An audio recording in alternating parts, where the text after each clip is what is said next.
가이사라 지방이 있었다고 그랬죠. 시저의 이름을 따서 케이사 시저의 이름을 따서 여기에 항구 도시를 만들었습니다. 가이사라 지중해 연안에 있었는데 거기에 로마 군사들이 주둔하고 있었어요. 예루살렘이나 다른 도시에서 반란이 일어나면 빨리 진압하려고 도로를 닦아놓고 가이사리에 로마 병사들이 주둔하고 있었습니다. 그 주둔한 이탈리아 병사 중에 군인 중에 그 백부장 100명의 군사를 거느린 그 고넬리우스,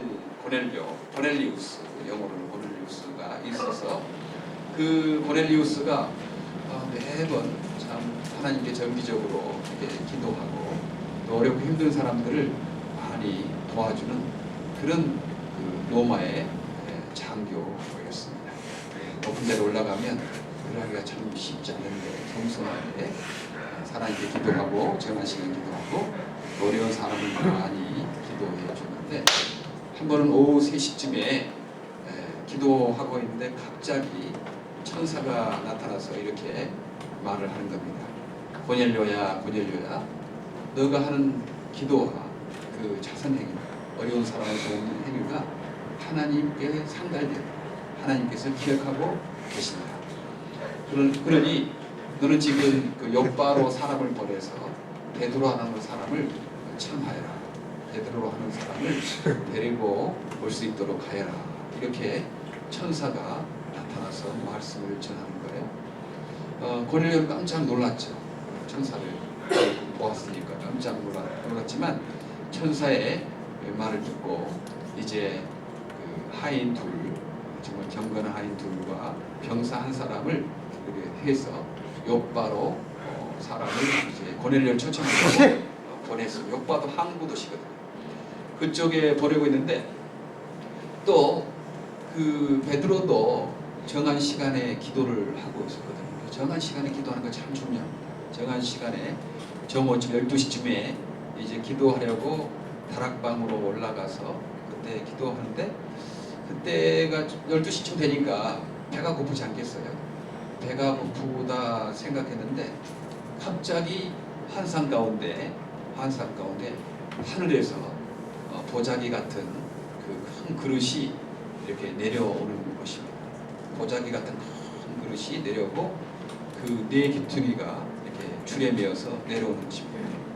거기에는 4발 가진 짐승과 공중의 새와 기는 것들이 있었어요. 그러면서 베드로야, 베드로야, 그 잡아먹으라, 그렇게 말을 하는 것입니다. 베드로는 아닙니다, 주님. 저는 부정한 것, 깨끗이 못한 것 먹은 적이 없습니다. 어떻게 내가 이렇게 기는 것, 공중의 새 이렇게 이것들을 잡아먹겠습니까? 나는 이제까지 그 깨끗이 못한 음식은 먹지 않았습니다. 라고 그렇게 말하는데 또 환상 가운데 또 한 번 그 보자기 같은 큰 그릇이 또 4기퉁이가 이렇게 있어서 내려오면서 또 똑같이 베드로야, 베드로야, 잡아먹으라, 그렇게 말하는 거예요. 그래서 아닙니다, 하나님, 나 그 부족한 것, 깨끗이 못한 것 내가 먹지 않았습니다. 이렇게 3번이나 하나님께서 그 환상을 보여주신 거예요. 그래서 이게 무슨 뜻일까 하고 곰곰하게 생각하고 있는데 밖에서 문을 두드리는 소리가 들리십니다. 고넬료가 세 사람을 보냈다고 하지 않았습니까? 하인 2사람하고 병사 1사람하고 보내서 여기에 혹시 베드로라는 사람이 있습니까? 하고 그렇게 문 두드리는 찾는 소리가 들리는 거예요. 그래서 이 사람, 나를 아는 사람이 누구 있을까 하고 이렇게 주저하고 있는데 성령 하나님께서 베드로야, 내가 보낸 사람이니 의심하지 말고 가서 맞아라, 드리라, 이렇게 말씀을 하는 거예요. 그래서 이제 하인, 내가 베드로입니다. 웬일로 나를 이렇게 찾아왔습니까? 이렇게 말을 하니까 이제 그 사람들이 자초지종을 말하지 않겠어요? 우리 그 상관 되시는 고넬료께서 오후 3시에 기도를 하고 있었는데 갑자기 환상 가운데 하나님께서 너의 기도와 자선 행위가 하나님 앞에 상달했으니 너는 요바에 가서 베드로라는 사람을 이렇게 부르도록 하여라라는 그 요청을 듣고 우리 상관께서 고넬료 상관께서 우리 세 사람을 보내서 여기에 왔습니다. 그렇게 말을 하는 거예요. 그래서 이제 먼 길 왔으니까 이제 베드로는 거기에서 자기하고 함께 이제 가이사라 그 도시로 올라갔습니다. 거기까지가 오늘 그 전 성경에 있는 데거든요. 그래서 베드로가 이제 온다는 소식을 듣고 이 고넬료가 하나님께서 이렇게 보내실 사람이 오는가 보다 생각하고 자기의 친척들과 가까이 있는 사람들을 이렇게 다 모이도록 한 거죠. 모이도록 해서 이제 베드로를 기다리고 참 사람들을 함께 하는 게 너무 중요하죠. 요즘에 관계 전도라고 하거든요. 보통 사람이 예수 믿고 교회 오기 가장 좋은 것은요, 자기하고 있는 주변 사람들, 친구들 이런 사람들이 오기 쉬운 거예요. 왜냐하면 전혀 알지 못하는 사람이 교회 오기는 참 힘듭니다. 어쨌든 한번 오지만 주변에 친척이나 친지나 친구가 있으면 이렇게 자연스럽게 오는 거죠. 그래서 우리가 친구 관계에 잘하는 게 너무 중요합니다. 전도 온다고 하면서 그냥 이기적으로 살고 자기 이익만 차리고 그냥 그 친구 도와주도 않고 그러면 전도가 안 되죠. 예수 안 믿는 친구 있으면 평상시에 잘 도와주고 잘 이렇게 아껴주고 위로해주고 대접해주고 그런 관계를 잘 맺어야지. 이제 우리 교회 가보자. 이렇게 우리 부흥 강사 오신다고 할 때 오지 않겠어요? 아마 이 고넬료도 평상시에 자기가 장교고 상관이지만 친척과 주변 사람들이 잘했던 것 같아요. 그러니까 우리 베드로가 온다고 그러니까 우리 모이자. 그러니까 그 친척들도 모이고 친구들도 이렇게 잘 모였습니다. 평상시에 남을 베풀고 사랑하고 이런 사람들이 전도도 잘하는 거예요. 평상시 관계를 잘 맺어놓는 것 너무 중요하죠.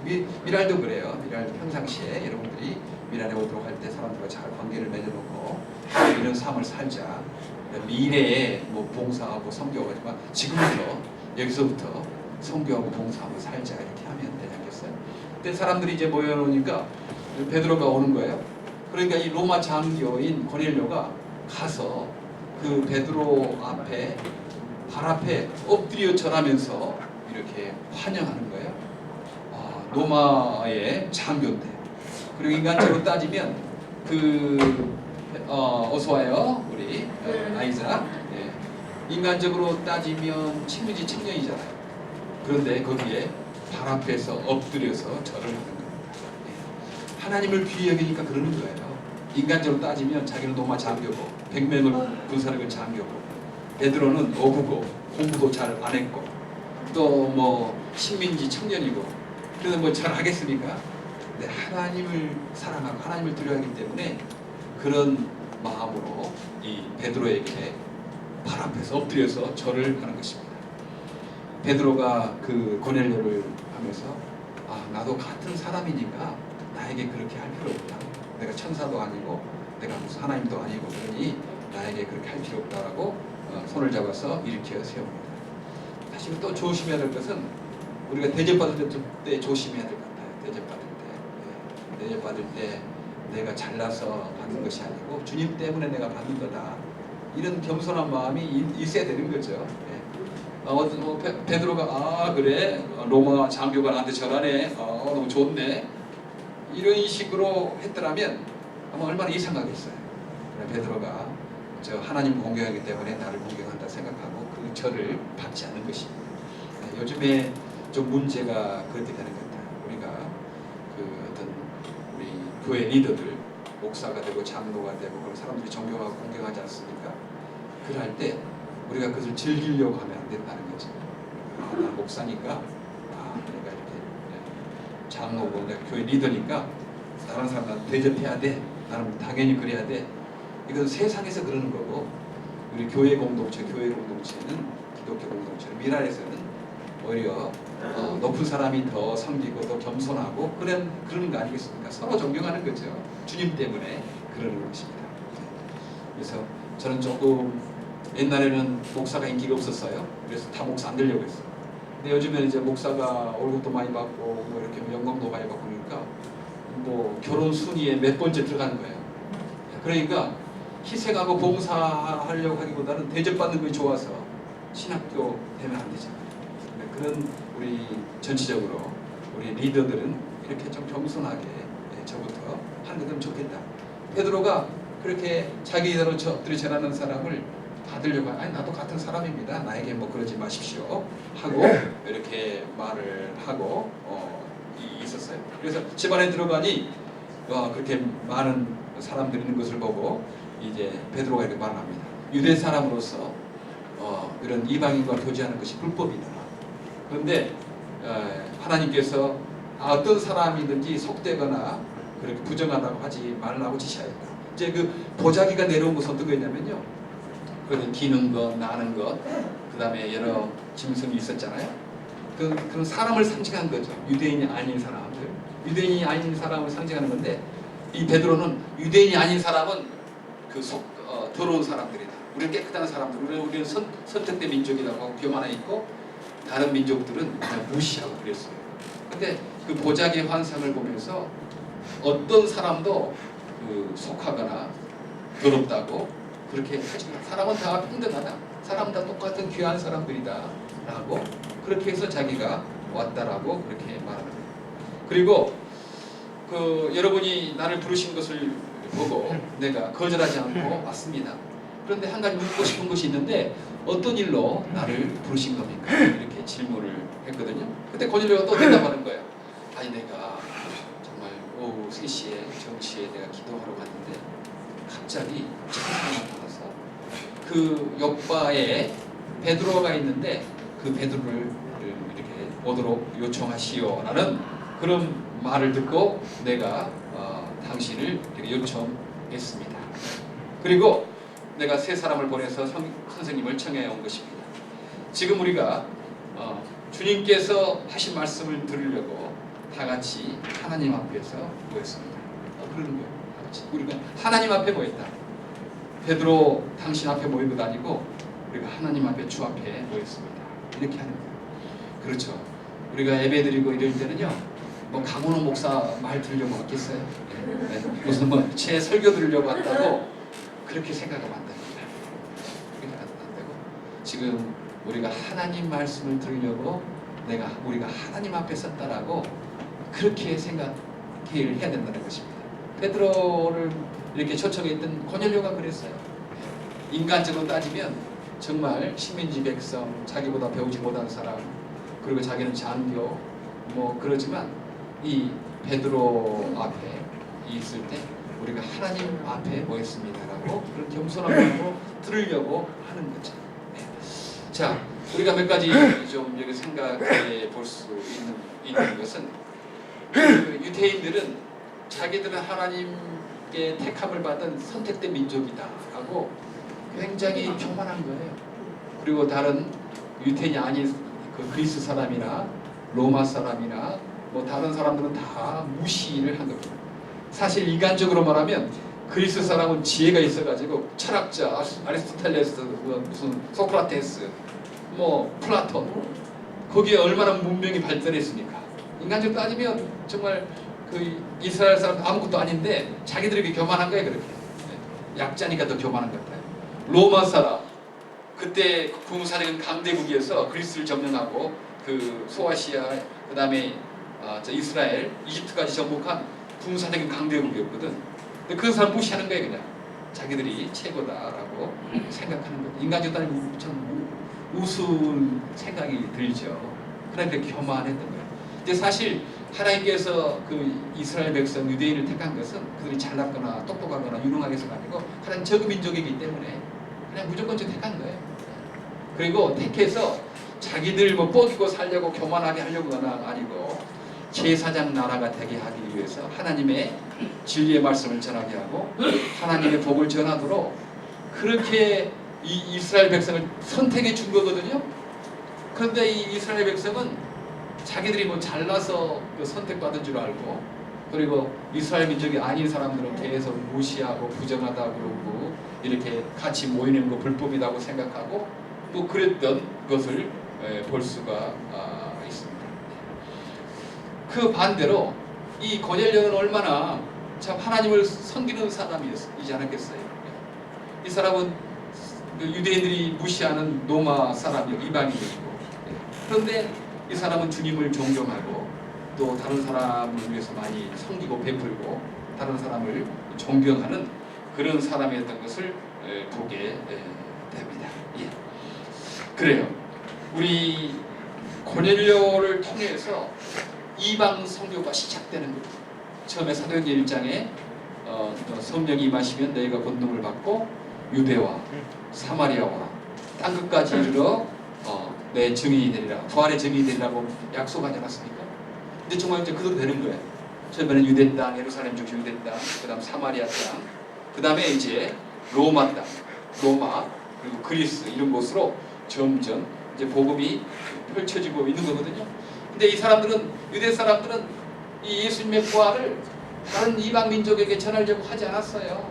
왜냐하면 우리 민족에게만 예수님 부활 전하지 저렇게 이방 사람들, 부정하고 더럽고 하나님 부사하지 않은 사람들에게 우리가 복음을 전할 수 없다, 이렇게 생각하고 잘 전해주려고 하지 않았습니다. 그런데 하나님께서 하나님께 이끄시는 거죠. 베드로가 자기가 하고 싶어서 한 것도 아니었어요. 하나님께서 고넬료를 통해서 천사를 보내서 그렇게 말씀해 주고, 또 베드로에게 또 환상을 보게 해서 어떤 사람도 차별하지 말아라. 너희가 유대인이라고 그렇게 뻐기고 교만하냐? 어떤 사람도 부정하거나 더럽고 더러운 사람 없다. 다 평등한 사람들이다. 그러면서 환상을 보여주면서 고넬료를 만나게 하지 않습니다. 이 일을 통해서 이제 유대인 이외의 이방인 선교, 그리스 사람, 로마 사람, 영국 사람, 프랑스 사람, 미국 사람, 그리고 우리까지 예수님의 부활을 이렇게 믿게 된 거예요. 그러니까 이 고넬료의 역할이 얼마나 중요한지 이때부터 이제 이방인들에게 복음이 전파돼서 지금 이렇게 세계 온 민족에게 퍼져갔어요. 근데 아직도 유대교는 이스라엘 그 조그만 데서만 그냥 자기들 민족 한 200~300명만 이렇게 믿고 있는 그런 조그만 종교가 돼서 영향력을 미치지 못하고 있는 것입니다. 네. 우리 고넬료를 통해서 이방인 선교가 땅끝까지 이르러 전해졌고 결국 우리까지 예수님을 믿게 되었다라고 생각합니다. 저는 여기에서 우리가 기도해야 된다. 우리가 열심히 노력하지만 하나님이 허락하셔야 된다. 그것을 우리가 분명히 여러분 노력 열심히 하는 것 중요합니다. 그런데 하나님 마음에 들어야 돼요. 하나님 마음에 들지 않으면 여러분 아무리 노력해도 그 노력이 수포로 돌아갑니다. 아무리 씨를 뿌리고 물을 줘도 하나님이 안 자라나게 하시면 무슨 필요가 있겠어요? 그러니까 우리가 열심히 성실하게 사는 거 너무 중요합니다. 그런데 오늘 고넬료의 말처럼 너의 기도와 구제가 하나님 앞에 상달이 되었다. 이제 그 말씀처럼 하나님 기뻐하는 삶을 살 때 하나님이 쓰시는 거죠. 하나님이 쓰시는 거예요. 어떤 사람도 장애인도 얼마든지 쓸 수 있다는 것입니다. 인간이 쓴다고 그러면 인간 똑똑한 사람, 유능한 사람, 뭐 그런 사람 쓰겠죠. 근데 하나님은 그 외모를 보지 않습니다. 그 중심에 하나님을 사랑하는지, 하나님을 사랑하기 때문에 연약한 사람들을 사랑하는지 이거 보시고 하나님은 움직이시고 쓰신다 하는 거죠. 그래서 오늘 이방인 선교가 베드로가 막 하고 싶어서 했던 것도 아니고 또 고넬료가 내가 이방인 선교에 쓰여지면 되겠습니다라고 했던 것도 아니고 하나님이 주도권을 가지고 이방인 선교를 움직이셨다는 사실을 알고 우리가 하나님께 쓰임 받으려고 하면 정말 내가 하나님이 기뻐하시는 삶을 살아야겠구나라는 사실을 우리가 여기서 배울 수 있습니다. 또 두 번째는 바로 이 고넬료를 통해서 이방인 선교가 됐듯이 지금의 이방인은 누구인가? 지금의 이방인은 누구인가를 생각해 볼 수 있으면 좋겠어요. 많은 사람이 전도할 때 저기 많이 배운 사람은 전도하려고 그래요. 많이 배운 사람. 그리고 건강한 사람은 전도하려고 그래요. 또 돈이 많은 사람도 전도하려고 그래요. 그러나 장애인 형제 자매들은 잘 전도하려고 하지 않아요. 왜냐하면 돈도 없다고 생각하고 건강도 없어서 봉사 많이 한다고 생각하고 교회 부흥에 도움이 되지 않는다고 생각하니까 이 장애인들은 잘 선교하고 전도하려고 생각하지 않는다는 것입니다. 그런 지금 형편에 있지 않는 거 아니겠어요? 이방인들이 그때 그랬거든요. 유대인들에게만 선교하고 뭐 이방인들은 그냥 전도하거나 뭐 선교하거나 생각지도 않았어요. 그런데 하나님께서 주도권을 가지고 있듯이 지금의 우리 21세기의 이방인은 누구인가? 우리 장애인 형제자매들이다 라는 사실을 우리는 알고, 학교에서도요 장애인들에게 예수 전해주고 예배하게끔 가르치지 않아요. 학교에서 그렇게 가르칩니까? 법에 걸려서 하지도 못해요. 특수교육만 많이 하지. 그리고 세상에서 정부에서 뭐 아파트나 뭐 여러 가지 생활비 이런 것 좀 주지만 뭐 좋지.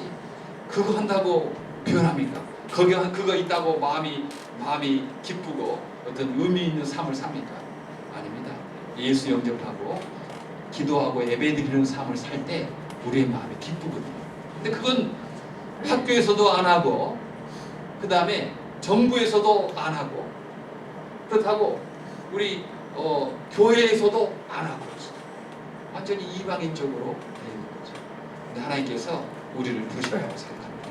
하나님께서 고넬료를 부르듯이 고넬료를 통해서 이방인 선교가 됐듯이 지금 21세기에 이방인 된 여러 장애인 형제자매들 예수 부활을 전해야 되고 그들도 예배드릴 수 있어야 되고 행복한 삶, 하나님께 쓰임받는 삶을 살아야 되는데 그걸 누가 합니까? 하나님께서 부족하지만 우리들을 보내셔서 지금 일을 하고 있다고 생각을 합니다. 계속 지금 미랄의 일들은 계속 이렇게 커지고 넓어지고 있어요. 지경이 넓어지고 있습니다. 우리가 한 가지 하는 것은 내가 크든지 작든지 어디서 일하든지 주님을 기쁘시게 하는 삶을 살아야 되겠다. 그러시면 고넬료를 통하여 놀라운 일을 이루셨던 하나님께서 또 우리들을 통하여 놀라운 세계 장애인 선교봉사를 이루갈 것을 믿습니다. 아멘. 담대히 살아가는 저 여러분 되기를 간절히 바랍니다. 아멘. 기도하겠습니다. 하나님 감사합니다. 고넬료를 통하여 이방인 선교가 시작되도록 주님께서 주권적으로 천사도 보내시고 환상도 주시고 그렇게 해서 일을 시작하셨습니다. 하나님 21세기의 이방인된 여러 장애인 형제자매들 우리가 이제 알았습니다. 내 장애의 모습으로 또 장애인 있지 않은 모습으로 하나님 이 장애인 선교를 잘 감당하여서 참 많은 사람들이 주의 능력과 은혜를 경험하게 하여 주시옵소서. 감사하고 예수 그리스도 이름으로 기도하옵나이다. 아멘. 우리 앞뒤 앞으로 주님의 능력으로 우리의 능력으로 하지만 주님의 능력으로